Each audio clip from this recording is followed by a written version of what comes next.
मैं समझता हूँ कौम को वरगुलाने का सिलसिला बंद होना चाहिए। इंडिया को तो वैसे ही उड़रा धमकाएंगे, करेंगे कुछ भी नहीं शायद इतना ज्यादा। पाकिस्तान को किस तरह नॉर्थ कोरिया बना रहे हैं। Happy dependence day Pakistan. हो सकता है कि भारत दोबारा अटैक कर दे। अब देखिए, चाइना को तेल बेचना एक अपने अलग ही तर्ज की वो चीज हो रही है। चीन के साथ कुछ मामलात बेहतर हुए हैं। देखिए सीन अब जो हुआ है, इंडिया ने बगावत करती है अमेरिका के खिलाफ। कि इंडिया जो है, इंडिया इस चीज़ पे इस तरह खास रहना भी नहीं है, क्योंकि उसने।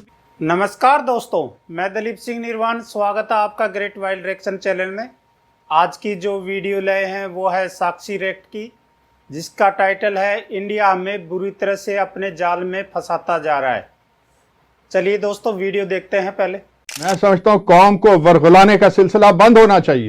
इंडिया को तो वैसे ही उड़रा धमकाएंगे, करेंगे कुछ भी नहीं शायद इतना ज्यादा। पाकिस्तान को किस तरह नॉर्थ कोरिया बना रहे हैं। Happy dependence day Pakistan. हो सकता है कि भारत दोबारा अटैक कर दे। अब देखिए, चाइना को तेल बेचना एक अपने अलग ही तर्ज की वो चीज हो रही है। चीन के साथ कुछ मामलात बेहतर हुए हैं। देखिए सीन अब जो हुआ है, इंडिया ने बगावत करती है अमेरिका के खिलाफ। कि इंडिया जो है, इंडिया इस चीज़ पे इस तरह खास रहना भी नहीं है, क्योंकि उसने भी अमेरिका को ऐसा फील करवाने की, देखो मैं ये भी कर सकता हूँ। दोस्तों, नयारा एनर्जी का याद है आपको कुछ? ये वही कंपनी है नयारा एनर्जी जो कि 49% रशियन ओन्ड है। यूरोपियन यूनियन ने इसके ऊपर सैंक्शन लगा दिया। इंडिया आज चौथी इकोनॉमी बन गया। अब वो क्यों कामयाब है? अब मोदी को इस तरह थोड़ी 15 साल हो गए हुकूमत में बैठे, और आप जनाब चाइना पहुंच रहे हैं। ये सिग्नल दे रहे हैं डोनाल्ड ट्रंप को कि हम खड़े हैं।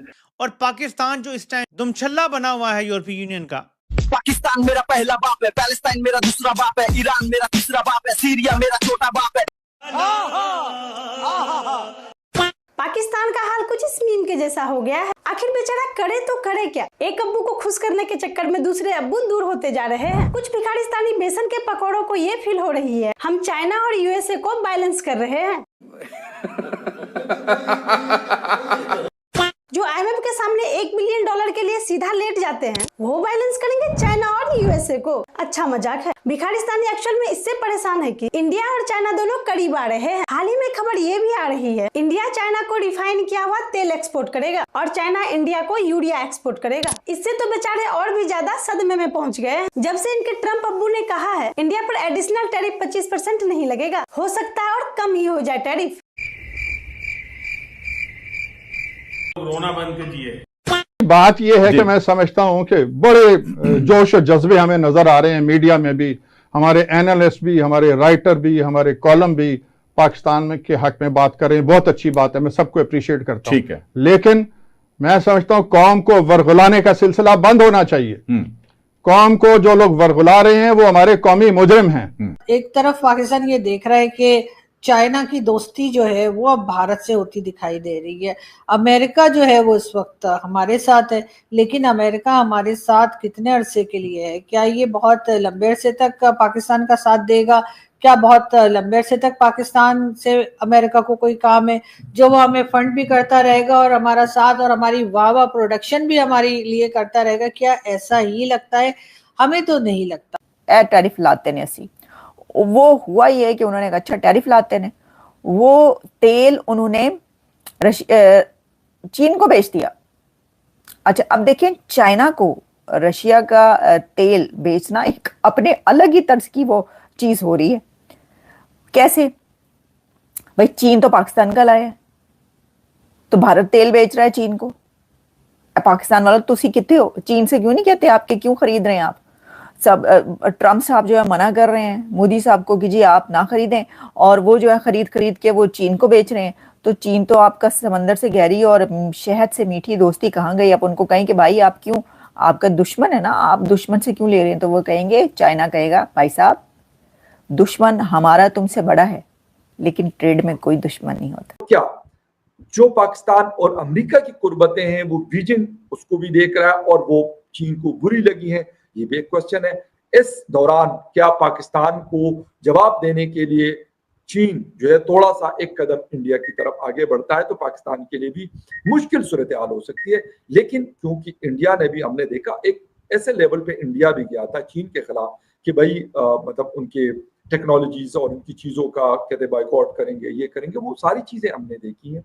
लेकिन अब हालात बेहतर हो रहे हैं और वो आगे की तरफ बढ़ना चाहते हैं। मेरे ख्याल में ये इंडिया और चीन के लिए तो बेहतर है ही, लेकिन ये पाकिस्तान के लिए या फिर इस रीजन के लिए भी बहुत इंपॉर्टेंट है अगर ये दो कंट्रीज आपस में ये सेटल डाउन करती हैं चीजें। ट्रम्प है, उन्होंने सबसे पहले ब्लंडर किया कि जो एक स्टेटमेंट दी कि मैं रशिया जा रहा हूँ, सबसे बड़ा ब्लंडर ये किया। देखिए मुझे ट्रम्प की एक चीज़ समझ में नहीं आ रही कि आप एक तीर भी चला रहे हो और शोल्डर भी किसी का यूज़ कर रहे हो। सबसे बड़ी ये बात है, आप देखिए आपने खुद ही बात की कि Trump is called a mad president. तो मेरे ख्याल में ये मैड जो होना होता है वो अपनी नेशन के लिए होना, किसी की नेशन के ऊपर तो उनका कोई बार नहीं है। सबसे बड़ी बात ये कि पहला ब्लंडर वो करते हैं कि मैं रशिया जा रहा हूँ समिट के लिए, लेकिन उनको यही नहीं मालूम होता कि अलास्का जो है वो अमेरिका के अंदर आता है, ना कि रशिया के अंदर। चलें, ये ब्लंडर भी हमने एक माफ़ कर दिया, एक मान लिया गलती हो गई, ठीक है। उसके बाद जब ये सब देखें, ये चीज़ सबको पता थी, जो इंडिया और रशिया के बीच ताल्लुकात हैं वो अमेरिका और रशिया के बीच में पहली बात नहीं बन सकते,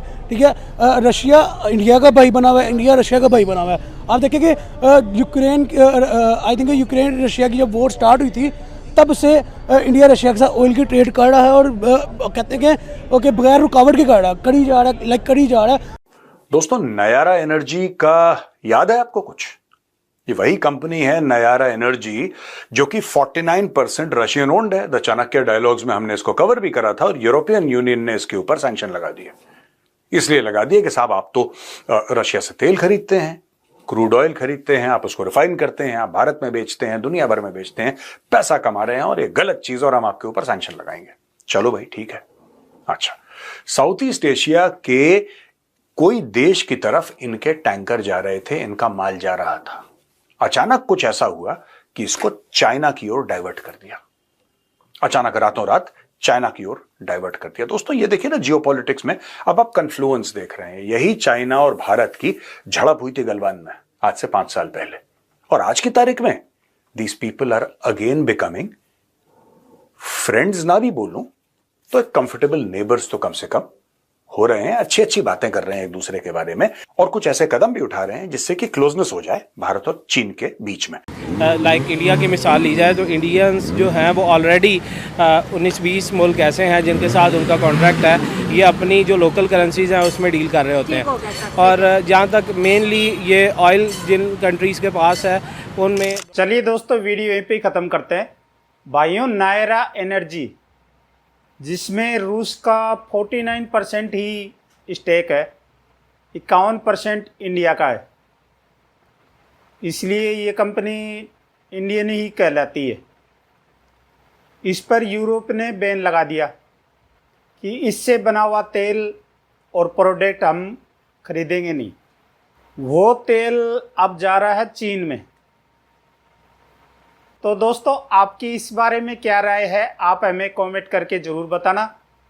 और अगर आपको वीडियो बढ़िया लगी तो इस वीडियो को एक लाइक ज़रूर कर देना, और अगर पहली बार इस चैनल पर आए हैं तो इस चैनल को सब्सक्राइब ज़रूर कर लेना, रिक्वेस्ट है भाई लोगों। तो फिर मिलते हैं फिर किसी नए वीडियो में नए टॉपिक के साथ, तब तक के लिए नमस्कार।